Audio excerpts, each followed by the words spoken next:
وہ یہ کہا کرتے تھے کل سے نماز شروع کریں گے، کل سے نماز شروع کریں گے، کل سے نماز شروع کریں گے، لیکن ان کی موت کا فرشتہ ان کے سر پہ آ کے کھڑا ہو گیا تھا اور ان کو پھر وہ کل نہ ملی جس کے بارے میں وہ انتظار کر رہے تھے کہ ہم کل نماز شروع کریں گے۔ یعنی اللہ تعالیٰ نے بات واضح کر دی ہے کہ میں نے کسی کے بارے میں یہ نہیں دیکھنا۔ اور ان آیات کے بعد پھر اللہ تعالیٰ کیا فرماتے ہیں، بڑی سخت آیت ہے، فَمَا تَنفَعُهُمْ شَفَاعَةُ الشَّافِعِينَ، کہ ان کے بارے میں ان کے لیے کسی قسم کی کوئی سفارش قابل قبول نہیں ہوگی۔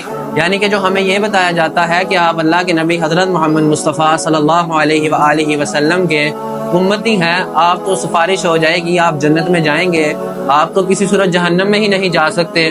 یہ امت کو بتایا گیا ہے، ہمارا برین واش کیا گیا ہے، ہمارا مائنڈ سیٹ یہ بنا دیا گیا ہے کہ ہم اگر نیکی بھی نہیں کریں گے، نمازیں بھی نہیں ادا کریں گے تو ایک وقت آئے گا ہمیں جنت میں بھیج دیا جائے گا۔ یعنی کہ جو بنی اسرائیل، جو یہودی اپنے ذہن میں رکھتے تھے کہ ہم نے ایک نہ ایک دن تو جہنم سے نکلنا ہے، جنت میں چلے جانا ہے، تو کیوں نہ ہم گناہ ہی کرتے رہیں، نیکیاں نہ کریں۔ یہی مائنڈ سیٹ، یہی کنسیپٹ آج کے مسلمان نے بنا لیا ہے کہ ہمیں اپنے تھوڑے گناہوں کا جو سزا ہے وہ مل جانی ہے، وہ ملنے کے بعد ہم جنت میں چلے جائیں گے۔ لیکن اللہ تعالیٰ فرما رہے ہیں فَمَا تَنفَعُهُمْ شَفَاعَةُ الشَّافِعِينَ، کہ ان لوگوں کے لیے کوئی شفاعت نہیں ہوگی۔ وہ کون لوگ ہیں؟